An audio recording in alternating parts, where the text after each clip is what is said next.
Ladies and gentlemen, boys and... Wait for it. What? Hey, girls!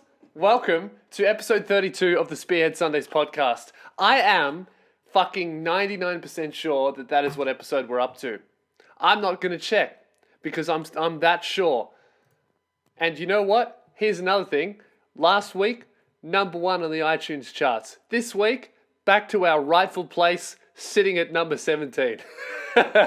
So, Hamish and Andy straight back up to number 1, and they're shitting all over me with their millions of dollars. But you know what? 18 is pretty good. That's what we were number 1 for a while there, and who knows, we might become number 1 again when this podcast drops. You know, if there is enough of you cunts listening. Hey, I don't know. I'm just happy. You know what I'm happy about? One of you fucks has a sister or a cousin. I don't know. I didn't read the thing properly. Okay. I get a lot of messages, but he said that they have a cousin or a sister that works at Kiss FM in their marketing department. And they sent me, actually, I think I got the message on Instagram. Let me have a look. This is going to be disappointing if I don't, but I'm pretty sure that I had the fucking message here. Where is it? No, how disappointing is that? Never mind. What a shit story. All right, so the basic gist of it was, right? One of you cunts has got a cousin or a sister working at Kiss FM in the marketing department, and he sends the podcast of me ranting about the mainstream corporate overlords of mainstream radio and me just basically bagging the shit out of everybody who works in or on radio. And so, do you realize what you did, mate? You basically, right, you listen to this podcast and then you send to your sister, hey, just so you know, your dream sucks. Here's a guy bagging out everything you do. And you know what? I tip my hat to you, sir, because judging by the response, it ruined her fucking day. But she did say that that's incredibly impressive. And he said something like, the dude sends a link of me ranting about corporate radio and then says something to her to the effect of, how does it feel to know that Lewis is beating your multi-million-dollar radio shows with a $200 microphone sitting in his bedroom, yelling by himself? And she said that it's impressive what I've done, but I'm losing millions of dollars by not doing it on radio. like a fucking station would give me a show. What am I going to do on radio? Right? I'm going to do... Well, okay, let's say I get the drive home slot, right? I get the drive home slot. I'm competing with Hamish and Andy, right? I'm on fucking, I don't know, Nova FM.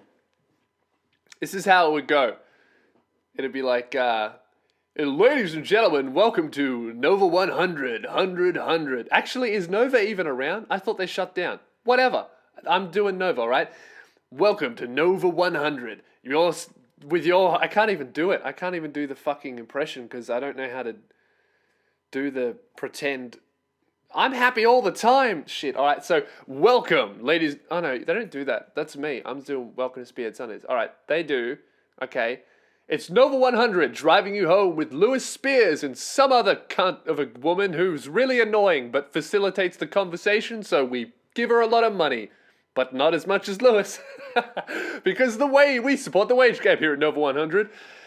And then I'd come on and I'd be like, yeah, hey, what's up, boys and girls? So today we're giving away $10,000 to whoever can send me in the best question for Miscellaneous bit at the end. If you don't know, Miscellaneous bit at the end is the worst part of the drive home slot on radio.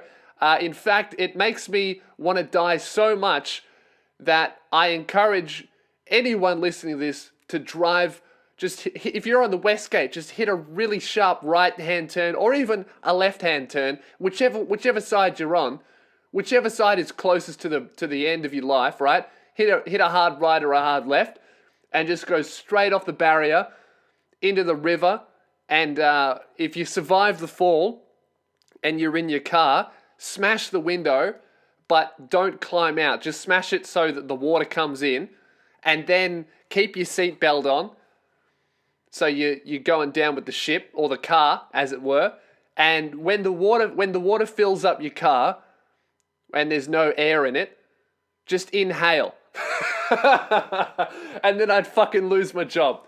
And then I'd be like, what? That's what I do on my podcast. That's what got me to #1. And then they'd be all, yeah, but dude, you're not here to be funny. You're just here to fill the space in between advertisements. Speaking of advertisements, right? Now that I've just fucking bagged out corporate radio for having them, I'm getting pretty close. I just got an email from these guys who hit me up.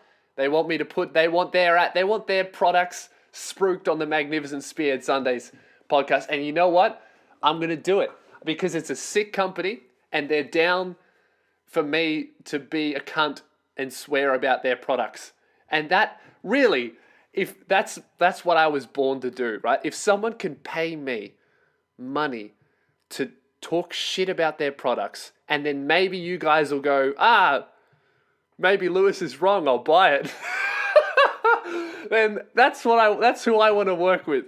No, they are a cool company. I'm not going to mention it yet because I haven't fucking, they got to pay me to get that shout out. But I'm thinking in the next couple of weeks, I will have advertisements on this podcast. Holy fuck, can you hear me wheezing? Man, asthma sucks. It's not fun. Asthma is that's what got in between me and my and getting a 10 on the beep test. I'm just kidding. I was a fucking lazy cunt. Who could be fucking going past 4? I'd rather just pretend, right, and say that I got asthma than fucking run up and down a hall while some fucking PE cunt yells at me to go quicker because the beeps are speeding up. That's the thing about sport. I think the only reason I can't do competitive things. I don't give a fuck about winning. Whenever there's like an element of someone's going to win and someone's going to lose, I instantly don't give a fuck, or I think it's funnier to lose. Like and not like lose closely, like fucking terribly lose. Like I remember I would regularly win best sportsmanship award, or whatever the fuck that was. Basically, that means that's the retard award because you lose, but it doesn't break your soul. Okay, I always got the retard award because when I was playing tennis, because I would lose every match, and I would just think it was the funniest thing. Like I remember, and here's the thing: when I wanted to be good at tennis, I was fucking ace at it. I was really good at tennis, but I don't. As soon as I was put into a competitive competition, like you have to beat this other cunt so you can advance on to the next round and beat another cunt, and then all of a sudden you'll be Leighton Hewitt, fucking bitches and winning trophies. I just don't care. I don't care about winning. As soon as someone's like, hey, you could win first place, I'm like, why? Why do I want to do that? I remember at my school, I was always the fastest. No one could ever catch me. I was so fast, probably because I was so long, right? But then, and that, I had a reputation for being so fast because it was my hobby. This is in primary school, right? This is how long I've been a shit-stirring asshole, right? Since primary school, since like grade 2, it was just about my hobby to piss someone off so much so that they would chase me. And there is nothing more exciting than being chased by someone that could beat the fuck out of you, but you also know will never catch you. I think that's the basis of shit stirring, or my style of shit stirring is piss someone off so much that they come after you, but you're either too fast for them to catch you or too smart for them to catch you. And there's nothing better than that when someone loses their mind and goes, I'm going to destroy your life, but they just can't fucking catch you. And I got that reputation for just being incredibly fast. and that got me into athletics. But as soon as I had to like run against other people, I didn't care. I'd be like, I don't want to. No one's chasing me. No one wants to kill me. Why would I run fast? What, to win? That's fucking boring. So they'd say start, and I'd come in like fourth, and people who were beating me, I would regularly be faster than in any other circumstance. I don't know. I just don't give a fuck about winning. Why am I talking about this? I was talking about corporate radio, and then the beep test, asthma. Yeah, so I just always thought it was funnier to drop out even before the fat girl who thinks she's a lot fitter than she is. I would drop out even before that bitch because it would surprise people, and then I would laugh, and then I got to watch everybody become exhausted, and that was hilarious. You know, you'd see the fatties. Like, that's the best shit about the beep test. That's almost makes me want to become a beep test, is watching the fatties run. Because they know they're fat, right? But if they have more drive than fit people, because if the fatties drop out first, everyone goes, that's because they're fatties. And the fatties don't want to be seen as fatties, even though they are fatties. And they... So they run their chubby little legs until they fall off. And you see them, they get real hot and sweaty. And it's just, I just don't want to be the first fatty. If I can run until I'm like the third fatty to drop out, that'll be good for me. But I can't be the first fatty. And that was why I dropped out of the beep test first every time, was so that I could watch all of the fatties compete with each other to not be the first fatty to drop out. And doesn't that just paint the picture of what a wholesome, happy, bright light upon the world I am? Oh, fuck. Anyway, I am finally on Omni app. You may have noticed if you're watching on my website or you're an Android person, I am finally got the whole podcast on Omni app, and this episode is being uploaded there as well. So Podbean finally is no more. I'm finally fucking done with it. Sorry it took me so long. So basically, if you are an iTunes person who listens on iTunes, you don't have to do anything. Don't worry about it. If you're subscribed, you will stay subscribed.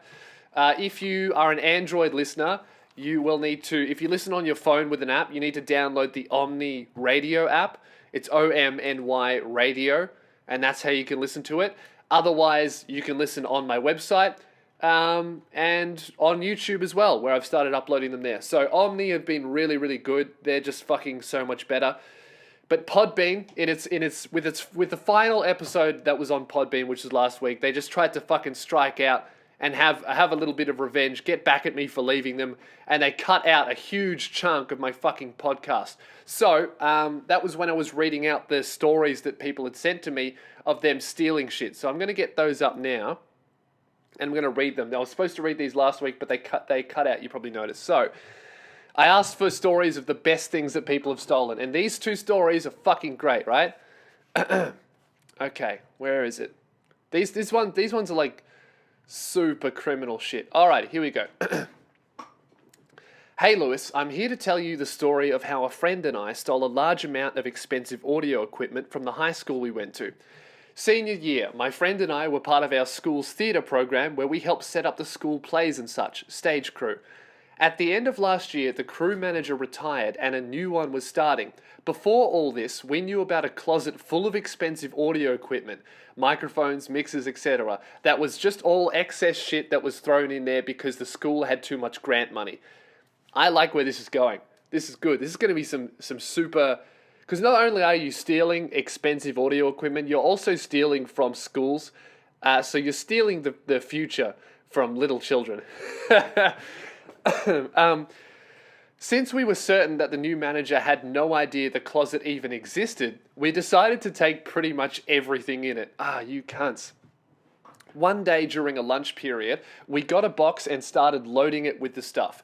The new manager even asked us what we were doing and when we were carrying it out of the building to my car, All we said was we were making some more space by throwing out some garbage, and he believed us. See, that's his fucking fault, okay? If he is stupid enough to let a bunch of kids go into any closet and take anything out and put it in a car, you fucking earned that theft, okay? That's his fault. That's not even your fault. That's just, you saw money on the ground, so you picked it up. That's what you did. All right. What were we doing? Put it in the car. And he believed it. After school, we took it to my friend's house because he had room for it. We did some research and found the total value of everything that we stole was $800. Fucking score, boys. Well done. As far as I know, nobody missed anything we stole.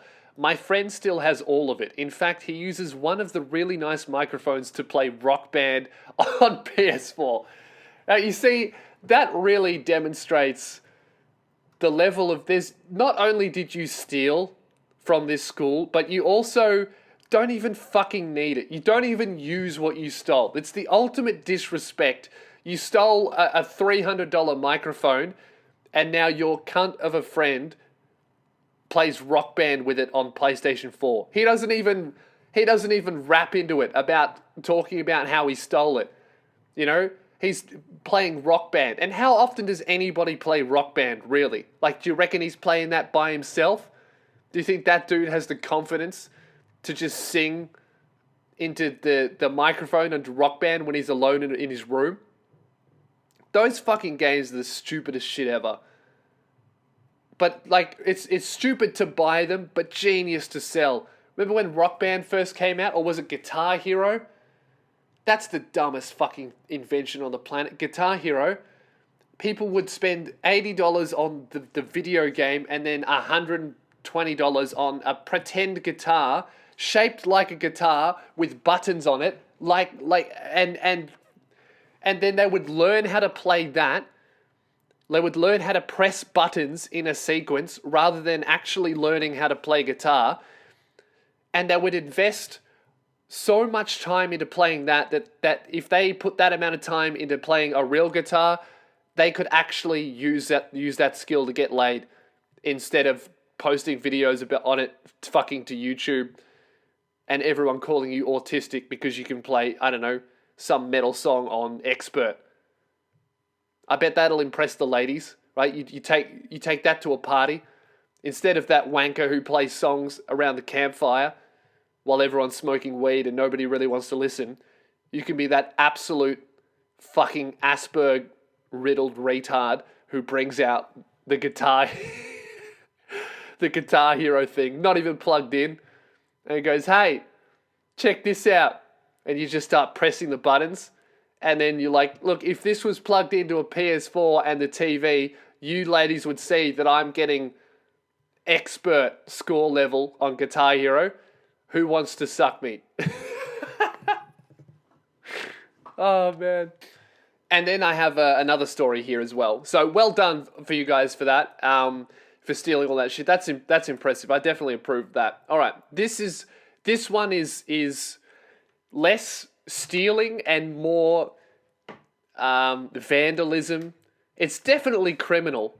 Look, there's theft involved, and I think there's more vandalism than theft. This is just like absolute bottom of the barrel, fuck the world, teenage angst, theft, and vandalism. Which, by the way, I'm not judging you for, because I was so into that when I was 18.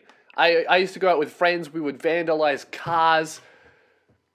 We called it besting. We'd vandalize cars, we destroy mailboxes, break anything. We called it besting because it was what we did best, okay? So just know that when I talk about you being an absolute piece of shit, I too am an absolute piece of shit. And I think everybody listening to this podcast really is a piece of shit. If you're going to sit down and listen to this instead of Hamish and Andy, you're a bit of a dropkick, all right? Let's just be honest, okay? Can we all just hold hands and acknowledge for a second? Let's all just sit in silence for a bit and just think of all the horrible things that we've done and the absolute lack of anything to show for it. Let's just sit in silence and just acknowledge how much of a piece of shit we are. Okay, so now that we've done that, I'm going to read this story and we can all fucking laugh. All right? Hi, Lewis. I just listened to your latest podcast and I think I may or may not. Oh, okay. May not, as in this story is not real. It's satire. I may or may not have stolen something better than a locker. By the way, that story is hilarious. One of my favorite podcasts. Thanks, cunt. You are a legend. When I was out with some friends when I was 15, we came at, see, 15. This is hectic. I didn't start doing this shit till I was 18. When I was 15, we came across a church parking lot which was under construction. No one was working in it at the time, and we discovered a lamppost disconnected from the ground and lying on its side. So, like a street lamp, like fucking, how tall are they? Like 10 meters high? Street lamp to light the road, right? For probably similar reasons you stole your locker, my friends and I stole the lamppost. It took 3 people to barely carry it across a kilometer to my house. Yeah, those things would be heavy. They're fucking huge, man. And they're filled with, like, technology. You guys are legends. I love that it took 3 people. That's great. When we arrived, we put the lamppost in my backyard and leaned it against a tree. Eventually, after dismantling an extension cord, we were able to get the light working. That's fucking insane. You guys got a street lamp in your backyard and figured out how to turn it on. You're lucky nobody got electrocuted and died. You're insane. My mum came home to this and although first broke into hysterical laughter for a moment, eventually forced me to return it. That seemed boring. So this is where the story goes from stealing to absolutely fucking deplorable vandalism. That seemed boring, so instead my friends and I moved the lamppost to our school field. We left it there, and while we went to a store to buy 50 pounds of cement, at the store we stole the shopping cart, of course, and pushed it and the cement about 5 kilometers to the school field, and then cemented the lamppost into the field. I can't even comprehend. Could you imagine being the principal and coming to school and just there's a lamppost fucking cemented to the field? What do? Surely you can't even get angry at that. Getting angry at that would just be a complete waste of all of your energy.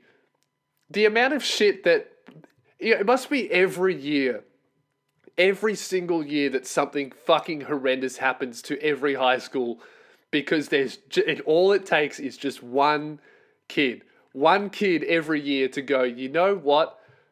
It feels good being a cunt. And that was me. Okay, it took the school 3 weeks to finally remove it. Yeah, that's fucked. Dude, you cemented a lamppost to the ground. They would have needed, like, jackhammers. They would have needed sledgehammers. 50 pounds, that's like, what, 25 kilos of cement? I don't know how you managed to move all of that shit. That's a lot of cement. But that's incredible. I salute you, sir. Well done. That's incredible vandalism. And that is exactly what I want to hear when I'm talking about vandalism stories. That's fucking mental. All right, let's talk about what I did this week, okay, guys? So, what did I do? Oh, I wrote and I filmed my first sketch that had sexual, I don't know what to call it. It was like a sex scene, and I filmed it as well. And you know what? It really illuminated to me something. You know when you watch a sex scene, right, in the movies where they do... Well, it wasn't really a sex scene. What I wrote, you guys will see it in about 2 weeks. I think it's one of the funnier things that I've written. It's a sex scene, but we do a lot of touching and it's a sex scene, okay? Can you shut up, dog? Just sit down, bro. Talking about sex and you just jump right up, huh? You horny little bastard without your testes. All right, anyway. So yeah, I wrote my first sex scene and it really illuminated to me. When you watch like a sex scene in the movies where, I don't know, who's a really hot actress? Like Jennifer Lawrence, okay? And you see Jennifer Lawrence like rubbing all over this fucking dude and kissing them. You think that would be the best shit ever. That'd be fucking awesome. If that happened to me, how do they not get a boner? How do they not want to fuck each other from doing that?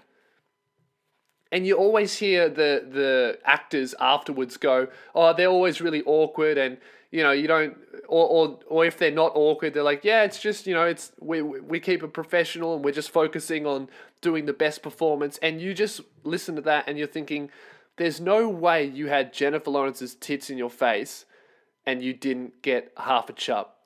There's no way. But you know what? It's true. I did this thing with a girl. And basically the gist of it is she's in her underwear and she's all over me. That's her whole role, is her, being all over me, being really sexy. She's in fucking like lingerie and she's a gorgeous girl. Like, she's real pretty, really good body. And I didn't feel a single fucking thing. And neither did she. It was just so professional because we were just focusing on getting our lines done, getting the right shots, making sure that it was the best it could be, basically. Making sure that all of the shots made sense. So if she was sitting on my lap with her hand on my shoulder, you have to make sure that if we fucked up the take, we've got to put her back in the right position, put her hand on my shoulder so that there's continuity and it doesn't look weird. And yeah, it was an interesting experience to have because I've never had that before. Because I'm really getting into the the habit of writing big proper sketches. I'm trying to teach myself that skill. I'm trying to teach myself, how to write things with other people in them, because that's what I want to get into. I'd love to write TV stuff if it's my own show or for somebody else's. It'd be sick to do. So I figured, well, I might as well learn that now. But yeah, I don't know. I thought that would be an interesting thing for you guys to get, where it doesn't matter when you're acting, or I suppose I was acting and directing and filming, so maybe that's why. But when you're acting, even if you're acting like a sex scene, if that happened with the same person anywhere else, you'd be like, fuck, this is awesome. When you're acting, the only thing in your head is, fuck, I need to react right, I need to say the right words, I need to be doing the right facial expression, I need to make sure my hands are in the right spot, all that stuff. I don't know, I just thought that was pretty interesting.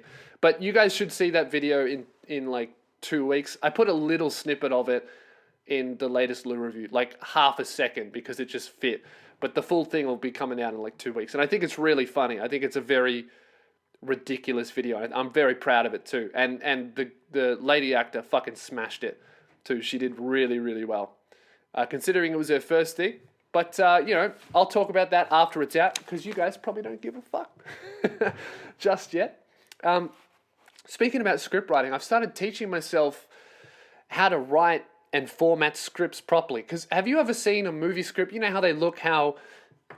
I'll show you here. I got it here. So, like, it's really centered and they have a proper format. And it goes... And, like, up the top it says Lewis. And then Lewis's dialogue.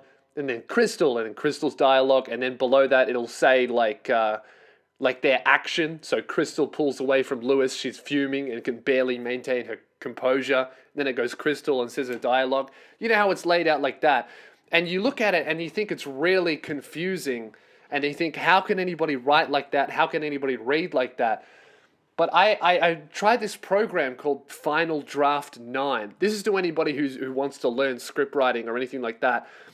And it does all of the formatting for you, basically. And I found as I got into the writing of it, it became easier and easier. Like, it just flows. It just makes sense. Because I figure, right, originally, obviously, there was no script writing format. People just wrote it down and they figured it out. And then they figured out, the script writer must have thought, well, this is the best way for me to write down my ideas and convey them to the guy who's got to film it and the guy who's got to direct it.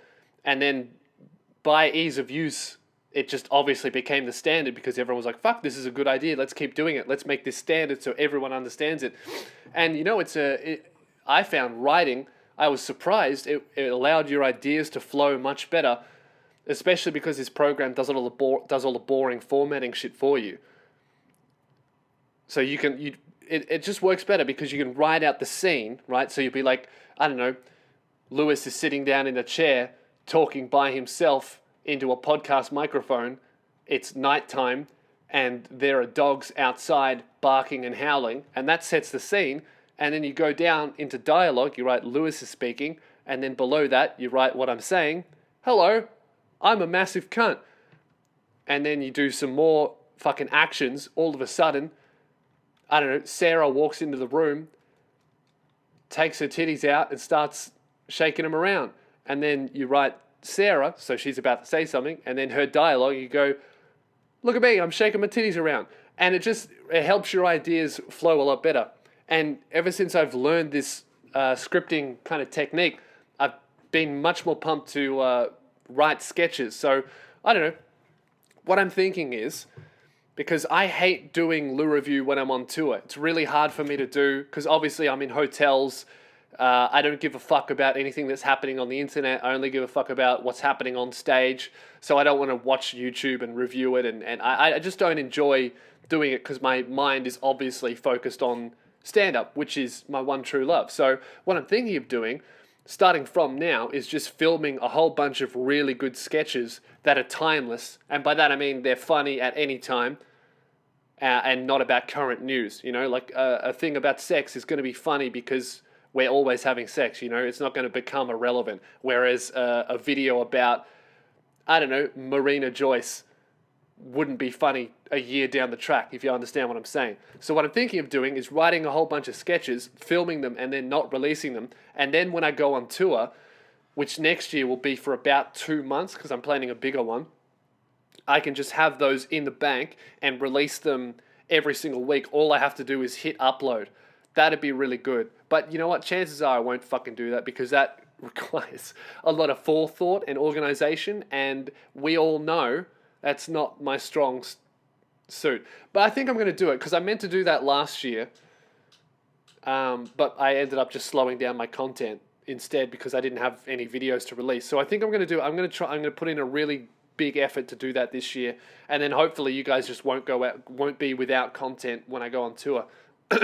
If you want to know when, as soon as tickets go on sale, if you jump on louspears.com/gig list, you will get an email when I announce ticket sales. So basically what I do is I never email people more than once a month. I hate that shit because not only is it annoying for you guys, but it's also, when I do email you, it makes it seem less like you don't give a fuck. You know, like that I don't know, newsletter or a news site that you signed up for and you really liked it, and then they just started emailing you every week, and then every time you saw it, you're like, fuck, I can't be bothered reading that. That sucks.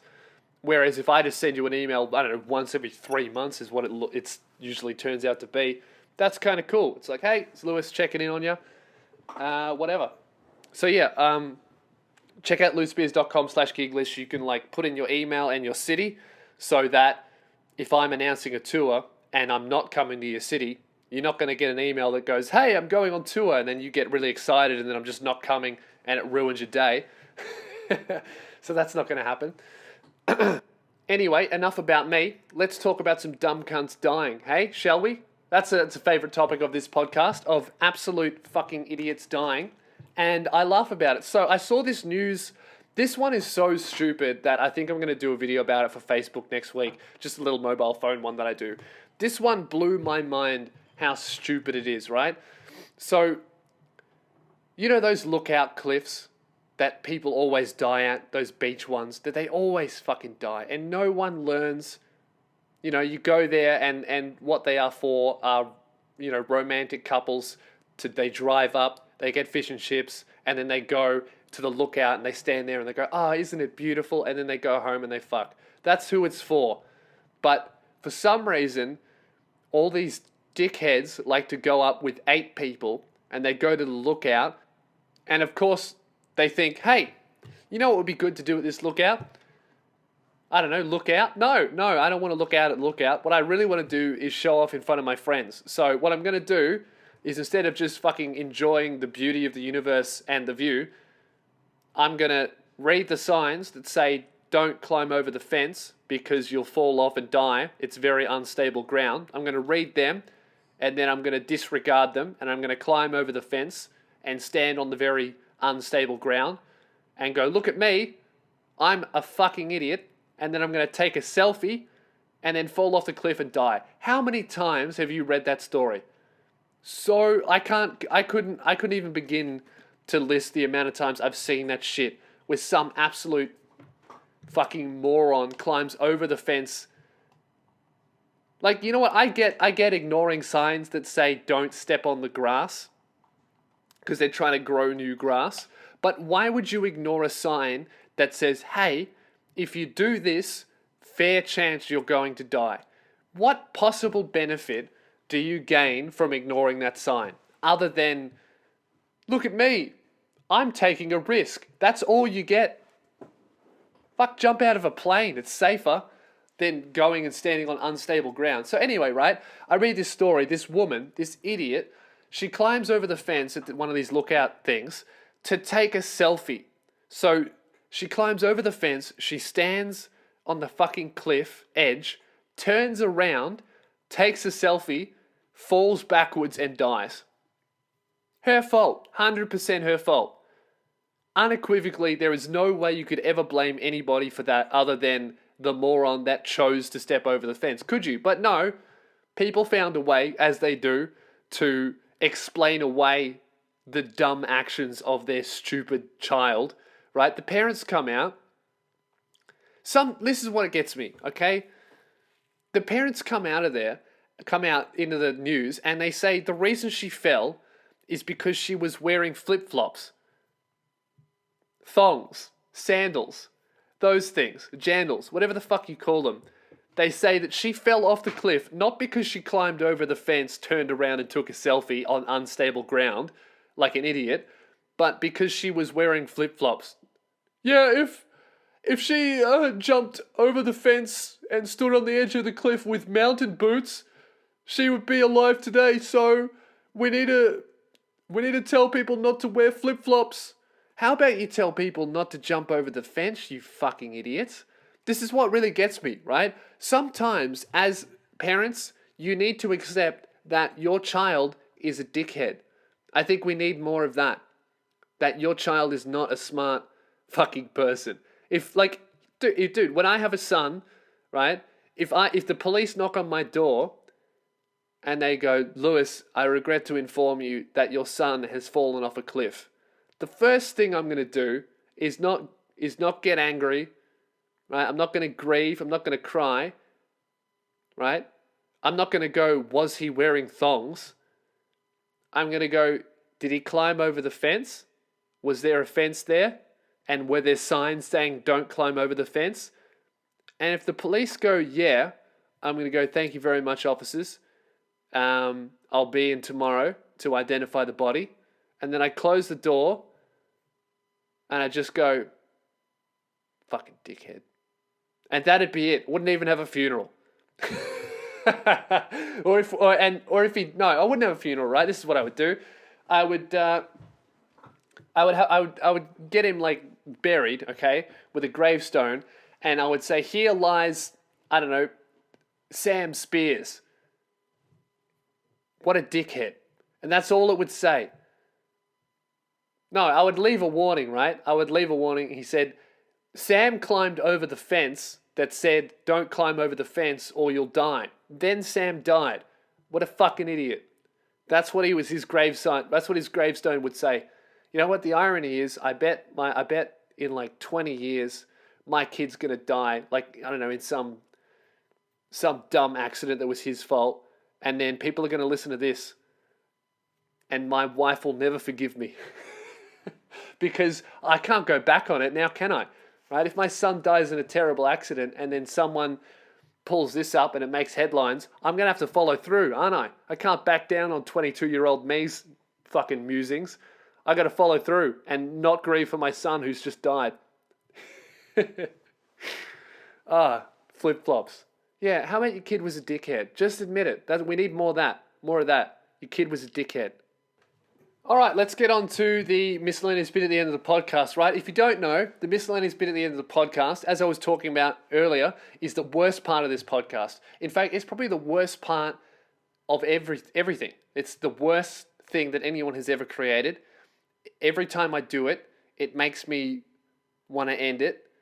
And evidently from what the listeners have been saying, some of the iTunes reviews, okay, that's where most people talk about miscellaneous bit at the end. Let me bring up some iTunes reviews so we can see some of the most horrible experiences with Miscellaneous bit at the end.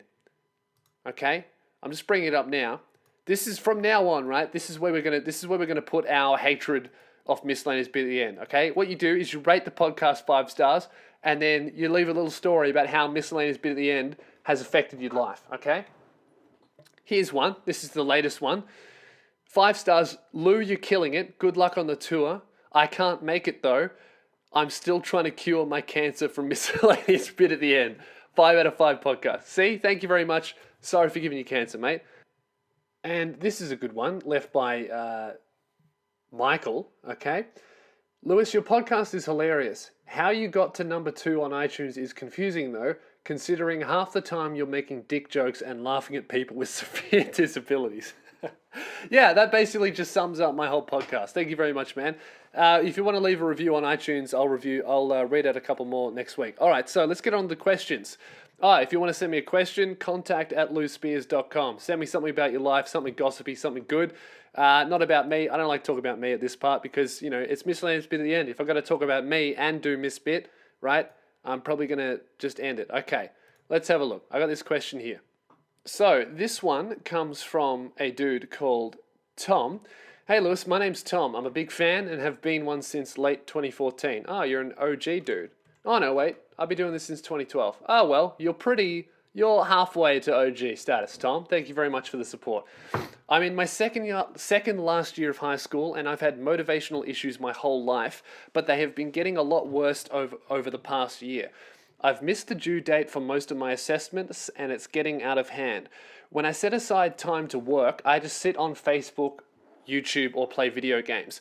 I've considered seeing someone just on motivation because I've seen psychiatrists and have had a tutor, but they haven't helped much in the sense of motivation. How can I fix this? Any advice would be appreciated. Also, I'm a fat cunt who eats too much. That info might help. Thanks for being a sick cunt from Tom. Okay, with motivation, for me, motivation, right? A lot of people seem to think that motivation is something that stays with you. It's not. I think motivation is a really fleeting thing that will come back all the time, but you can't hold on to it. Motivation is like inspiration. When you just I want to make this, or I want to do this, or I want to go to gym, I want to get big. So you go to gym once, and then your motivation is gone. You need to ride that wave. From when you get that motivation to, fuck, I need to do an assessment, and then you do a little bit of it, and then you just stop doing it. Motivation is something that inspires you to do something once. From then, you need to turn it into a habit. And with motivation stuff, man, it is fucking high school work, so you might just not want to do it. I know that there's no way I could have done anything in high school. I hated it. I just thought that it was pointless. I mean, I don't know what you want to do with your life, Tom. I didn't want the shit that I'm doing. I didn't need school work and academics for, right? I tell dick jokes and laugh at cripples on a podcast. I didn't need to learn how to do that in high school, right? I've been doing it. I've been laughing at people in wheelchairs since I was 10. So I just wanted to get really good at that. But with motivation, it's not something that just stays. It's something that will come, and you need to use that fire to turn it to do it once, and then turn that into a habit. And then once something is a habit, then it's almost easy because it's a fucking habit, right? It's as easy as breathing. I go to gym 3 times a week. I don't even think about it anymore. But when I started it up, I get that motivation of fuck, I want to be big. I want to look good in a t-shirt. And then I go to gym once, and then it's really hard for me to go again. Because I'm like, I did it once. I don't want to do it again anymore. But you push past that and you start going, and then it becomes a habit, right? If you just force yourself to do it, it becomes a habit, and then all of a sudden you look forward to it. And at the worst, you don't feel like you want to go, but you don't hate going. It's just I got to do it. So you just do it. It's like I got to eat. It's like when you eat food that you're not excited to eat, but you just fucking eat it because you're hungry. It's like, I'm going to gym because I'm in a habit, and that's just something that I do. So if you can get into a habit of doing schoolwork or whatever you want to do, that's more important than motivation. Because motivation never lasts, and it sounds like you want something that will last forever, and building a habit will do that. Also, another thing that I've started doing, because I've been writing stand-up a lot, and have found that I cannot write stand-up jokes on a computer, because just like you, I get distracted by Facebook, YouTube, I play video games, like I turn on the computer, I look at it, and my brain just stops working.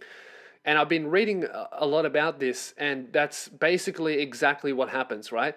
Because you think about it, when you're looking at this is true for your phone as well. When you look at your computer or your phone, you don't need to think as hard, because it's like, let's say if you're walking somewhere and you don't have your phone, your brain is being used to remember where you're going, where you have been, so you can make it back. But if you have your phone, your brain relaxes, because it's just, I'll just Google Maps it. Your brain doesn't have to think as much, because it has this tool that does it for you. That's basically your brain gets into the habit of, whenever I'm looking at the screen, I don't have to work as hard, because I have a tool that helps me. And I've been reading a lot that computers will never ever help you make something. Computers will never inspire you. Like, I can't sit down with an empty Word document, open a computer, and all of a sudden write an amazing joke. I can't do that. That's not how inspiration and motivation comes to me. However, I can be motivated outside of computers, because my brain is actually working. And I find a lot of the time, if I'm writing jokes, I always write them on paper. I go to a cafe, I go to a library, I leave my house, and I sit down without my phone. I leave it at home, and I write on paper, because the only thing there is me, my pen, the paper, and my mind. And that's the only thing. There's no phone to check texts or check Snapchat or look something up. All I have is my brain to just think. And I think that computers, as amazing as they obviously are an amazing tool, but they can't help you create something. They can't help you make something. They're not going to do it for you. They can help you do it, because obviously if you're doing Photoshop, you need a computer, but you're never going to get like an idea from nowhere. You get your ideas and your motivation and your habits outside of computers. So maybe try using the computer less. You know, if you need to do research, instead of Googling it, why don't you get a book on it from a library? That always helps. You know, a book is just as good as Google. Just fucking read that. Or if you find an article online, print it off and read it. I did that when I was studying history. I like to find, obviously, you know, good sources, and I would like to print it off and then read it. That way, the only distraction there is no distraction. The only thing there is me and the piece of paper. Whereas if I'm on my computer, there's Facebook, there's YouTube, all the shit that you're saying. There's fucking so much shit there to distract you with. Another thing that I do is, obviously you have to use a computer at some point. So what I like to do is I like to set up a separate profile on my laptop, because, you know, I've only got one fucking computer. I set up one profile for work and only work. So that's video editing, writing, recording a podcast. That's it. That's the only thing that is on there. There's no games programs. There's not even the fucking internet installed.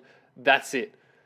And then I have another program for everything else, no matter what it is. Hobbies, fun, bullshit, whatever it is. That way, when I'm in my work profile, there's nothing to get distracted by, because I'm not logged into anything. I don't have Steam, I don't have messages, I don't have games, I don't have music production software that I can fuck around on. It's just, the only thing there is work.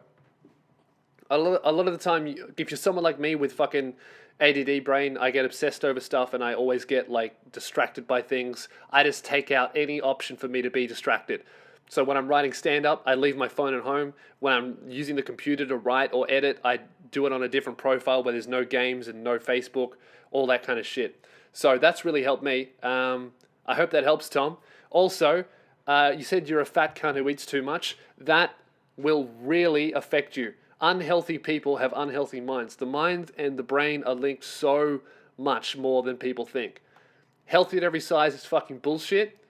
And we know for a fact that overweight people and even really underweight people are more depressed than other people. And motivation does not come from depression. We know depression makes it really hard to when you are depressed and when you are sad, when you feel shit about your body, it makes you, it makes it harder to go out there and take risks and try new things and work hard because you're stuck in a hole. I've been there.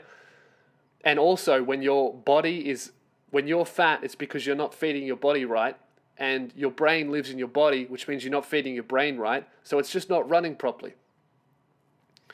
I always find that whenever I'm like at this period where I'm eating properly and I'm going to the gym a lot, I'm so much more creative and I'm so much more motivated. And that's just because I'm healthier and I'm happier. It's just better. So I really think that what would help you, Tom, is cutting out using the computer as much, setting up a separate profile and hit the gym, or at least eat better than you are. And that will help with all of your motivation problems. Or not. What the fuck do I know? Good luck to you, Tom. I hope that works out for you. Now, last question. All right. This is a bit of a long one. Okay.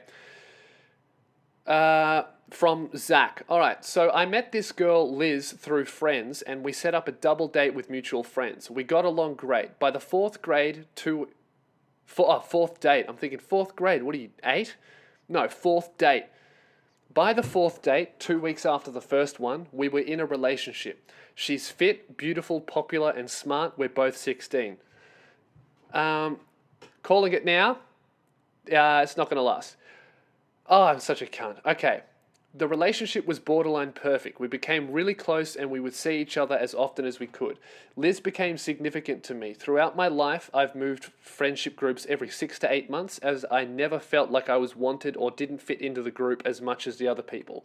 So these friendships would fizzle out pretty quickly. Yeah, it sounds like my high school experience. Liz made me feel loved, except without the girl. So you got one up on me. Liz made me feel loved and that someone would want to be around me. She became not only my best friend, but the girlfriend of my dreams. I began to love this girl. Fucking hell, you're writing a novel, man. I'm falling in love with this girl. You're really investing me in this story, dude. After 2 months into the relationship, you fell in love with her in 2 months? I suppose that's possible. Yeah, no, that's definitely possible. Okay. After 2 months into the relationship, she told me that her family had to move to another city. Oh shit. Across the other side of the country. She had already moved twice before, and this was her third. So the both of us were pretty upset. There was a month until she moved, and from then we started to move pretty fast, losing our virginities to each other. Oh yeah, buddy. Spending more time than what we had with each other. Spending more time with each other. Just say that. We spent as much time together as we could. Okay. That was difficult. We had made the decision to go long distance for a while. Okay, long distance never works. All right, it just doesn't. You can't do long distance unless you've been with someone for like, I don't know, minimum 2-3 years. Long distance is not going to work, especially if, like, let's say, right, long distance stuff, if your girlfriend's going away for a month for work and she comes back, you know when she's coming back. Sure, long distance works. That's definitely can work because you're like, I know when this will end and I know when she's coming back and I can look forward to that. But long distance that's just indefinite, like you're both 16, her parents have moved, there's no way either of you are going to see each other again unless, I don't know, until you can afford to move out, which is like, what, 25 for most people these days? Yeah, not going to work. And let's see what happens with this. I'm calling this probably not going to work. She would move, we decided to go long distance. She would move at the end of March, and I would see her on Queen's birthday weekend 2 months after she left. I have a family on a farm outside the city she'd moved to, and we would spend our last weekend there together, and that would be it. Unless she would come back from uni, but that'd be it. Yeah, so you're not going to see each other ever, which is not going to work. She had an early flight, so she came to my place the night before she left. When she got picked up and drove out the driveway, the sound of her crying out the car destroyed me, and I was left standing in my front yard, almost unable to stand. Oh, dude, I'm going to cry. This is probably really rough. I just told you halfway through this isn't going to work, and we're only halfway through. Fuck. Okay, this is a long one. Sorry, guys. A month goes by with her in the new city and everything seems to be okay. We both miss each other, but it's only another month until we see each other again. But one night she messages me, we need to talk. She broke up with me a month until we were supposed to be with each other again. She couldn't take being in a new city with no friends, and the only thing on her mind was me and how sad she was because she wasn't able to be with me. I had to take a day off school. I was that devastated. I would cry every 30 minutes because she was the only thing I could think about. This was over a year and a half ago. Oh, okay. Fuck. Why are you emailing me then? A year and a half ago, aren't you over it? Since then, I feel the same feelings. Sometimes I think about her a lot and sometimes very little. But I know I still love her, but we talk maybe every 3 months. But 2 months ago, Liz deleted her Facebook and Snapchat, which made me kind of worried as she might not be happy with her life. Ah, you're a good cunt. But only a week ago, while talking about girls with my mate in English, I typed her name into my mate's Facebook search bar and she came up normally. Yeah, that means she blocked you. She blocked me, same as Snapchat. Okay, so he knows that. She blocked you. I talked to another friend about this and came to the conclusion that she has done this because she wants to get over me. She hasn't blocked anyone else. From my point of view, I feel as if I should accept her position, which is what I can't fucking read. Why does anyone listen to this? At least Hamish and Annie can fucking read. From my point of view, I feel as if I should accept her decision, which is what I've done and haven't talked to her about it, but I'm still here with feelings. I'm currently in a high demand sport and my social life is limited. I purposely don't have a girlfriend and I don't want one as I don't have time, but I have hooked up with quite a few chicks at the parties I've been to, maybe too many, but I can't let go of these feelings for Liz. So, with my limited time, how do I get over her with my limited time? Cheers. Yeah, look, man, you're right. I suppose you do know that, right? You need to get over her. And I think that she's blocked you so she can do the same thing. She's not blocked. She hasn't been an asshole to her. You haven't done anything to her. She's just realized that talking every 3 months, even though you guys are so far away from each other and are not going to be together, is not a healthy thing for her or for you. So she's blocked you. And I think that's a really important thing for couples to do when they do break up. Like proper, serious, this isn't good for us, we should not be together breakup. You need to block them. You need to get them out of your fucking head, because otherwise you will never... Because when you end a relationship, it's like somebody dies. Like they've done studies on this. When people end serious relationships, they go through the same stages of mourning as people do when somebody dies. Like the denial, I don't know, you know the fucking steps, right?